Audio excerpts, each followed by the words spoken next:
Yeshua Forever, une merveilleuse émission qui nous aide à parfaire notre foi en Jésus-Christ. C'est une joie, un plaisir immense de vous retrouver encore dans ce nouvel numéro où nous allons parler d'un sujet pertinent intitulé « Les saluts est-il ailleurs ?» À vrai dire, c'est une question que je me pose, que j'aimerais que vous posiez ensemble avec moi, que nous découvrions la meilleure réponse. Alors ici, le jeu est simple, si on peut l'appeler comme ça. C'est, quelle que soit votre religion, et c'est un peu de vous poser la question pour vous demander, est-ce que le salut ne pourrait-il pas être ailleurs? Par exemple, vous êtes musulman, posez-vous la question, et si le salut est ailleurs et n'est pas en vous, chez vous, le musulman? Chrétien, pose-toi la question, est-ce que le salut ne peut-il pas être ailleurs, chez les musulmans, chez les autres, et pas chez moi? Ok, alors plusieurs vont me dire maintenant, il est interdit de remettre en question sa foi. J'aimerais vous dire, bien-aimé, en réalité, se poser des questions sur sa foi n'est pas un péché. Que personne ne vous interdise du droit de réfléchir, du droit de reposer le base en vous. Il n'y a rien de mal en cela, parce qu'il y a au moins 3 avantages vraiment qu'il faudrait jouir quand on se pose les questions sur la foi. 1. Quand vous posez des questions, vous avez la capacité d'élargir votre lumière sur votre foi. Vous savez, l'apôtre Pierre, par exemple, a un jour posé la question à Jésus en lui disant, Père, Seigneur, nous avons tout laissé pour te suivre. Qu'est-ce que nous allons avoir? C'était une question existentielle très importante parce qu'ils se sont rendus compte que bon, on te suit là, mais après, qu'est-ce qui se passe? Et quand il a posé la question, quand il a remis en question le but de leur suivi auprès de Jésus, ça a leur poussé au Seigneur de donner une réponse qui a permis encore à l'apôtre Pierre et aux autres de parfaire leur foi, de parfaire leurs raisons, leur motivation de suivre le Seigneur Jésus-Christ. Voilà le premier avantage. Le deuxième avantage, c'est que quand vous vous posez des questions sur votre foi, vous avez la capacité de encore renforcer le pilier de base de votre foi.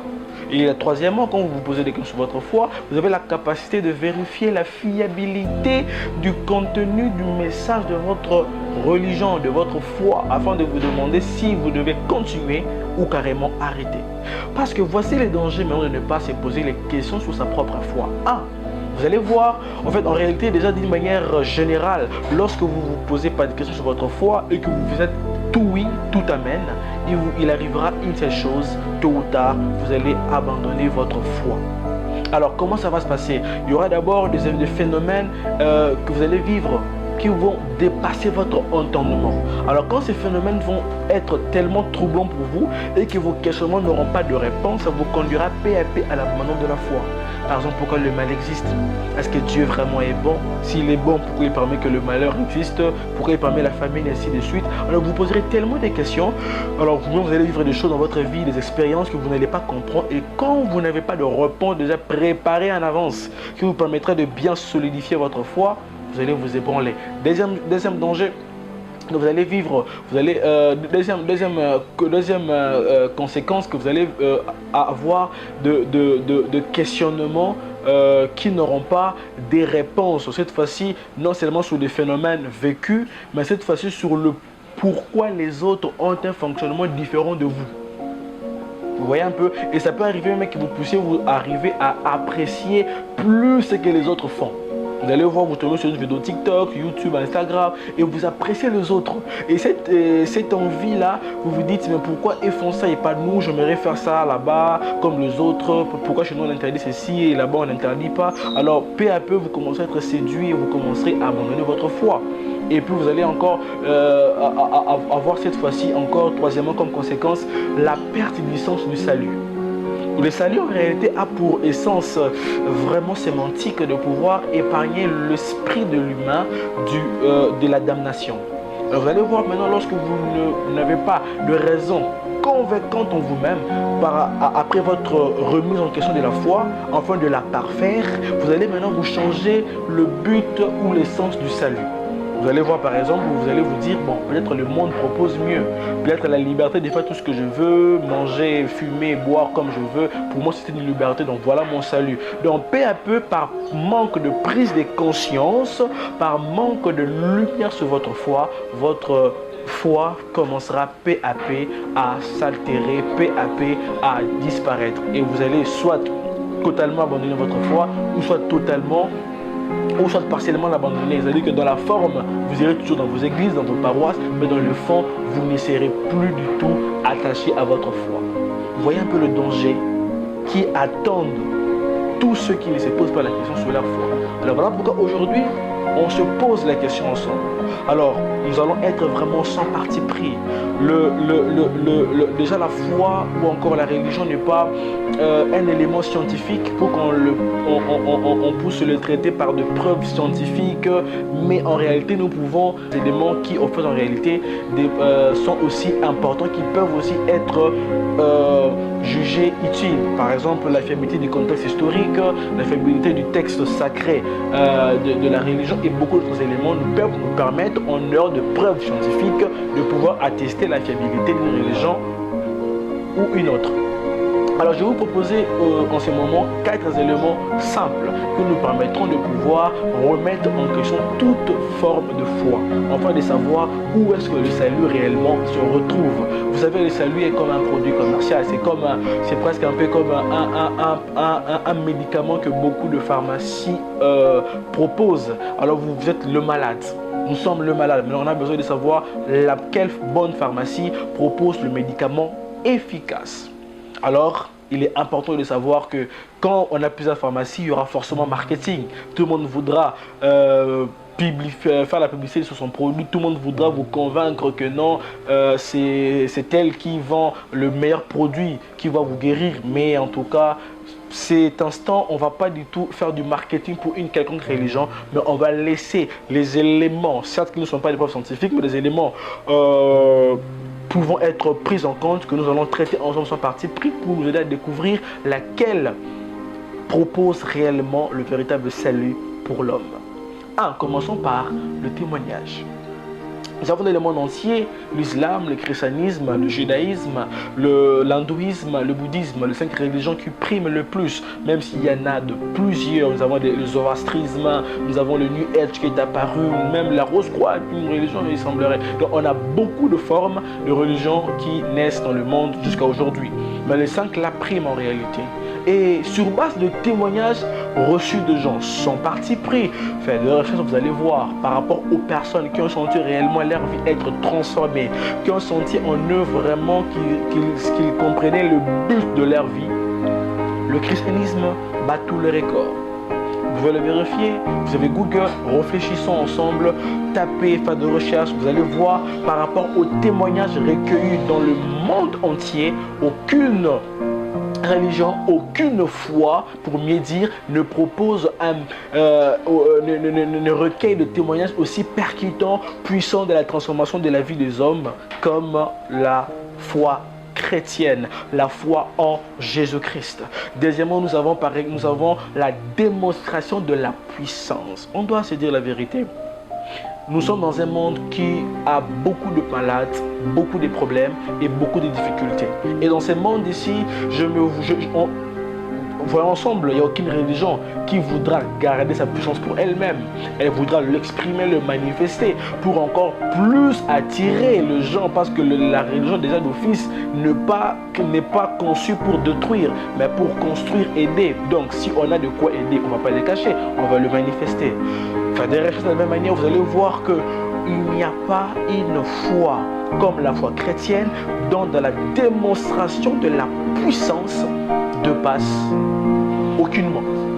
La foi musulmane, la foi bouddhiste, la foi quelconque autre ont aussi la puissance, mais les manifestent, mais aucune n'arrive à faire les choses comme la foi chrétienne. On a des gens comme Benson Idahosa, un père remarquable, des personnes comme par exemple Oral Robert, William Marion Branham, des hommes de Dieu qui ont confessé la foi chrétienne et ont démontré une puissance de Jésus-Christ, parce qu'ils ne le faisaient pas à leur propre nom, mais ils le faisaient au nom de Jésus. Aucun prêtre de l'islam, aucun prêtre de notre religion n'a pu reproduire ou faire ou accomplir le même miracle, le même prodige que le chrétien, que les enfants de Dieu, que les hommes de Dieu. Troisièmement, nous avons l'accomplissement de besoins de l'homme. Vous savez, entrons un peu dans la science, si on peut un peu effleurer. On a par exemple un homme, un économiste qui s'appelle Maslow, qui a pu démontrer les 5 besoins importants de chaque être humain. Alors, la foi qui nous permet qui répond exactement à tous ces besoins, c'est la foi chrétienne. Vous allez vous-même le voir d'ailleurs sous plusieurs aspects quand vous faites vos recherches. Il n'y a pas une foi qui nous permet d'avoir qui répond à une telle teneur élevée aux besoins d'appartenance comme la foi chrétienne, aux besoins de sécurité comme la foi chrétienne, aux besoins d'accomplissement de soi comme la foi chrétienne, aux besoins d'estime de soi. Il n'y a aucune religion qui nous parle que nous sommes de Dieu sur la terre, qui nous parle que nous sommes le Fils de Dieu, pas que des serviteurs. Donc il n'y en a pas. Les faits sont réels et vérifiables. Et puis quatrièmement, pour couronner le tout, qui va même expliquer, qui va même permettre la confirmation des 3 éléments précédents, c'est le principe de Dieu. Et bien aimés dans le Seigneur, bien aimés, vous qui nous suivez, athées, musulmans et que sais-je encore, soyons un peu posés et réfléchissons ensemble. Nous sommes tous certains d'une seule chose, que c'est Dieu qui a créé le ciel et la terre. Alors, le monde fonctionne d'après le principe de Dieu. Par exemple, la personne qui a inventé l'ordinateur a fait un bouton power. Donc, si vous voulez alimenter la machine, vous voulez l'allumer, il faut appuyer ce bouton-là. Et que vous ne pouvez pas venir comme ça, vous dites que non, moi je veux allumer en appuyant sur contrôle. La machine ne s'allumera pas. De la même manière aussi que Dieu est vrai, il est juste, nous le croyons tous, qu'il y a un être supérieur qui nous a tous créés. Et cet être-là, pour notre salut, devrait-il réellement permettre que la foi chrétienne prime si réellement elle est fausse? Parce que la parole nous démontre qu'il n'y a point de salut en aucun autre nom, ce n'est que le nom de Jésus-Christ. La parole déclare, Jésus dit que je suis le chemin, la vie et la vérité. Nul ne vient au Père, que ce n'est que par lui, ne va au Père, ce n'est que par moi. Il le confirme et il atteste. Mais aucune religion, aucun fondateur de quelconque foi n'a eu à avoir l'audace d'exprimer cela. Mais Yeshua l'a fait.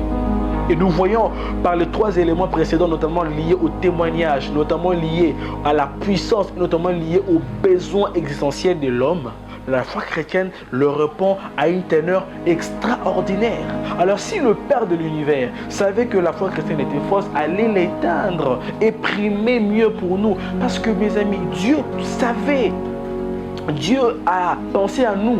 Il ne veut pas nous laisser dans le désordre comme ça, lui-même nous débrouiller à croire en ce qu'on voudra. Il a laissé des signes, il a laissé des preuves, il a laissé des éléments pour nous aider à comprendre où se trouvait le véritable salut. Donc vous qui êtes chrétien, mon frère, ma soeur, à cette question qu'on s'est posée, le salut est-il ailleurs? Non, le salut n'est pas ailleurs. Tu es dans le vrai salut, en Jésus-Christ. Mais vous qui êtes en dehors de Jésus-Christ, vous qui ne croyez pas en Jésus-Christ comme votre Seigneur et Sauveur personnel, à cette question, le salut est-il ailleurs? La réponse est bel et bien oui. Le salut est ailleurs. Le salut n'est pas là où vous croyez qu'il est. Parce qu'en réalité, il n'y a personne qui apporte le salut réel dans la vie de l'homme, ce n'est que Jésus. Parce que pourquoi? Le 4e élément que je vous ai parlé répond exactement. Parce qu'il est le lieu de Dieu, le choix de Dieu pour nous. Quand vous dites que non, moi je vais être sauvé, non, par Jésus, c'est comme si vous refusez le plan que lui-même le Père a tracé pour nous, le chemin que lui-même le Père a mis pour nous, pour que nous puissions passer par là pour être sauvés. C'est comme si on était à la maison, papa dit, alors pour venir à moi, passer par cette route. Et vous autres, tu dis, non, moi je ne veux pas passer par cette route, je vais emprunter un autre chemin. C'est de la rébellion. Donc ne pas croire en Jésus-Christ sans le savoir, mon frère, ma soeur, c'est de la rébellion contre le Père lui-même. Dieu n'a pas permis qu'on vienne à lui nous-mêmes. Il nous a donné le chemin, il nous a donné Jésus-Christ. Il a envoyé son Fils unique pour mourir pour nous à la croix. Venez, goûtez et vous verrez comment le Seigneur est bon. À toi mon frère qui veut donner ta vie à Jésus, qui a compris par ces petits éléments de réflexion que réellement Jésus-Christ est la vérité, écrivez-nous en privé. Nous allons vous accompagner main dans la main dans votre marche de la conversion.